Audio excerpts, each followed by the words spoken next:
All right, I am right now here with my dad, Charlie Honorevoli, who is a GC by trade, general contractor, but he also owns 4 investment properties. We're standing in one of them. I just took some pictures. I'm a real estate agent, and I'm about to post it online as a rental listing. But I'm sitting here talking to my dad, Charlie, who the reason why I wanted to do this was because what did you buy this house for? And when you bought it in 2018? 2017. 2017, and it's currently 2025 when we're recording this. So that is 8 years. Right. So probably cost all in was about $90,000, $91,000. $91,000. Yeah. How much did you bought it like a piece of shit, right? It was like really bad. Total garbage. And you pretty much like took it all down. That was obviously something that he specializes in. So you specialize in like the making houses look really nice. Correct. So roofing, we did roofing, siding, windows, bathroom, all new flooring, all new Okay, paint. so how much did that cost kitchen, compared to how much you built it? You pavers. bought it for? That was probably in a range of about another 85, 90 grand easily, maybe more, maybe. So how much did you buy the house for? About 90. It would double 90,000 to buy the house and another 90 to put in. Okay, so what, like 160? About 180. 180? 180 only. Okay, so 180 grand back Right. in 2017 to buy a 3-bed, 1-bathroom house in prestigious in Lake a Mohawk. prestigious town, in like an A community. Yes. And I would say now he's not trying to sell it, but I would say now if you were to sell it, it would easily go for probably upwards of 450 ish. Correct. And what would you have to say to that sort of appreciation? Obviously, it's been a crazy past like 5 to 7 years in real estate appreciation, but right. Generally speaking, we would see that like if it wasn't this crazy, we would still see appreciation like that. Yeah. So I never anticipated having the appreciation skyrocket like it did. I'm very blessed that it did that. I think the good rule of thumb is probably around 8 or 10% a year. It's going to go up, roughly. On good years, bad years type of thing. So real estate, of course, is always a good investment long term. I mean, sometimes you could buy something and then a year later it could be down in value. So if you're purchasing real estate, you have to really understand that it's going to be a 3 to 5, 10-year hold. Yeah.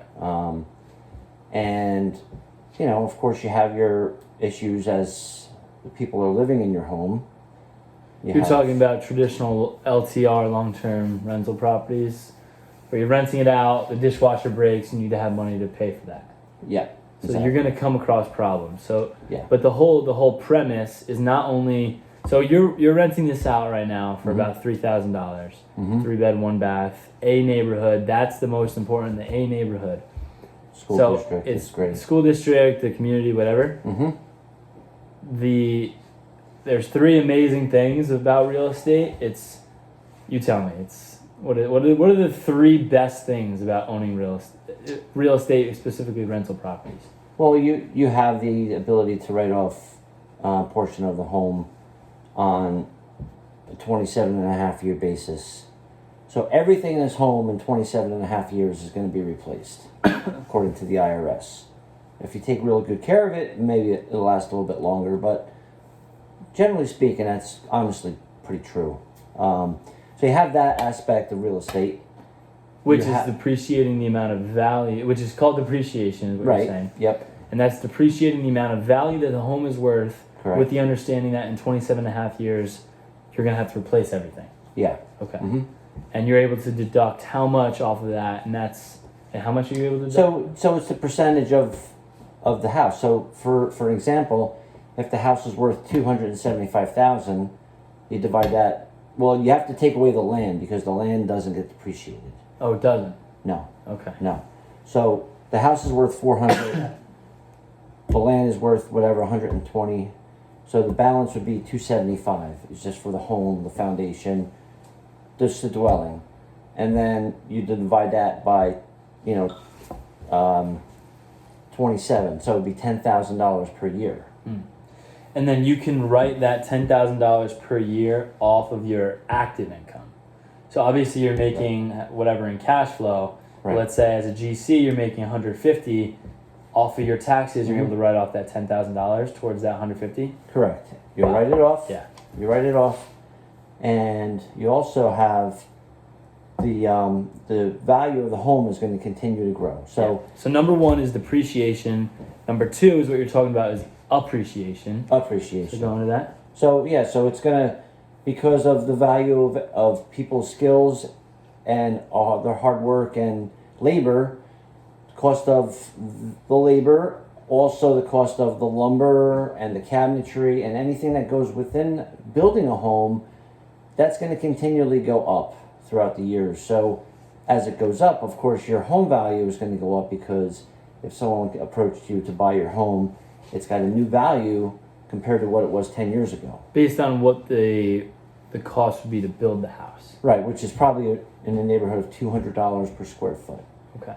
Now, back when I started my business years and years and years ago, it was probably at $54 a square foot to build a brand new house.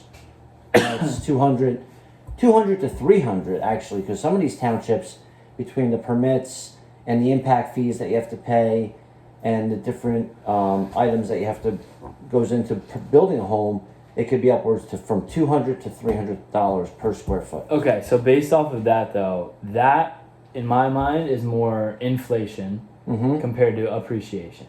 Yes. So what's like the difference between that? So inflation is just the dollar bill going up, and that's why lumber and materials are being more expensive, and that's just inflationary rising of the market compared to the appreciation of it, where you're looking at comparable home sales in general going up regardless of lumber. It's tied Obviously there was a pandemic and everything. But the dollar doesn't go up. You say it goes up. The dollar is actually going down. So if you bought a gallon of milk when your kids were, 25 years ago, the gallon of milk may have been $1.75. Well, now it's I'm $4.25. more saying that the dollar's going down in value, making everything more expensive. Right. So, So it the goes up in inflation, how much you have to pay. right? The inflation is just the fact that when you bring your dollar to the market, you're purchasing less product, whether it's milk or 2x4s or cabinetry. You bring that same dollar in 10 years, and you said, "Oh man, I should have bought the cabinets 10 years ago because I only paid $4,000 for this kitchen, and now this kitchen is $6,000."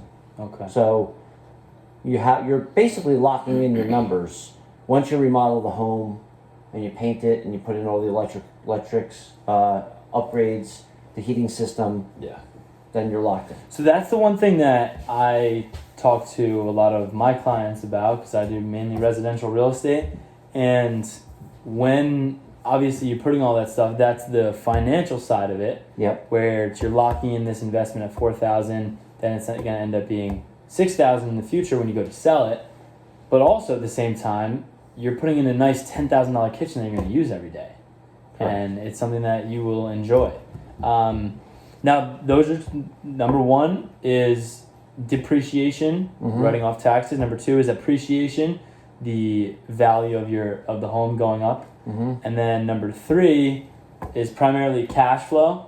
Right. I would say in my order, it would go appreciation, then cash flow and depreciation. I kind of are juggling, but cash flow, thankfully for you, I mean not thankfully, but you worked really hard for it, was you own both of all of your investment properties outright. Yep. If you don't have a mortgage or anything, all you have to pay for is homeowners insurance, taxes. Well, there's one mortgage out there, so that some of the income that we get from rent has to pay for, of course, the mortgage that we have on one of the properties, but it also has to pay for all the garbage pickup, all the maintenance on the building. Yeah, taxes, all that sort of stuff. So there's expenses every month. Right.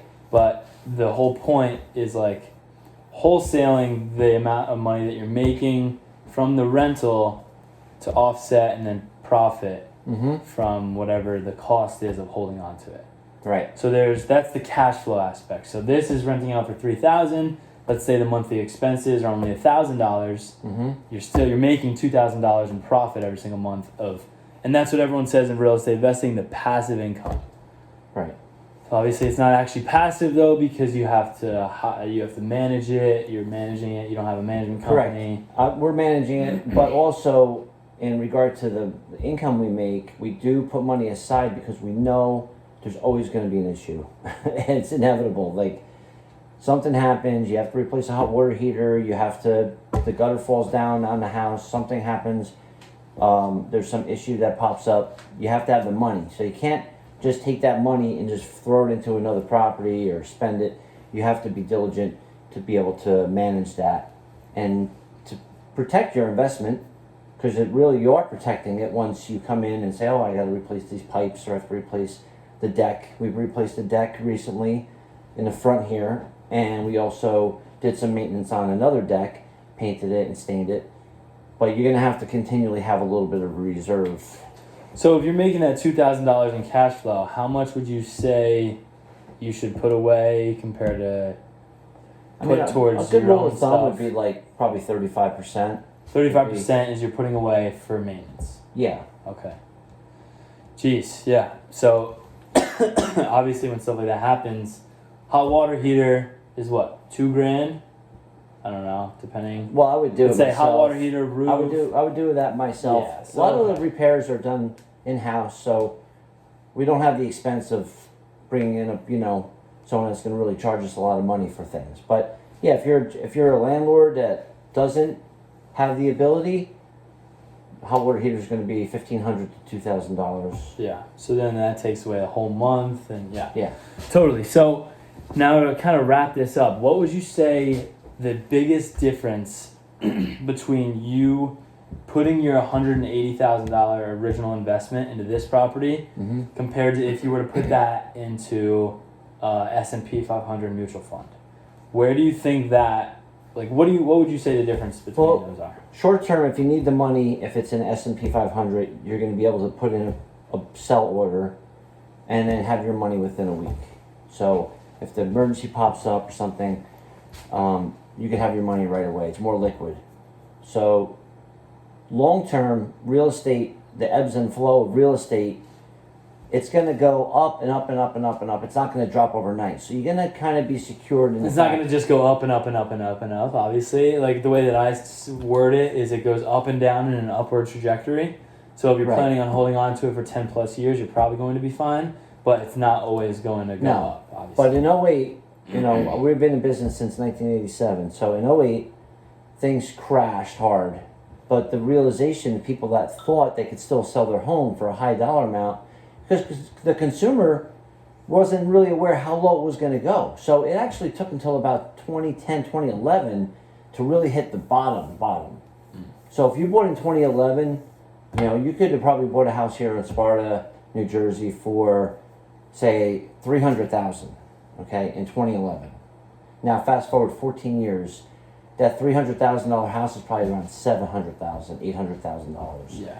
So not only could you have rented it for that long of a time, and you could have the depreciation and the appreciation and the cash flow, but because of the fact that COVID came along, everything kind of got really jolted upward. Yeah. So yeah, but as far as S&P, yeah, you could sell it and get your money right away. Real estate, not so much. You're gonna have to really work on selling it. Yeah. So it depends on what the investment obviously would be for. So if you have an extra $200,000 laying around and you want to actively do something to make that money work for you in the future, real estate would be a good path compared to $200,000. That's really all you have. Yep. You don't want to put it to a big risk. Charlie, Dad, thank you so much. I You're appreciate welcome. it. Very nice job. Thank you.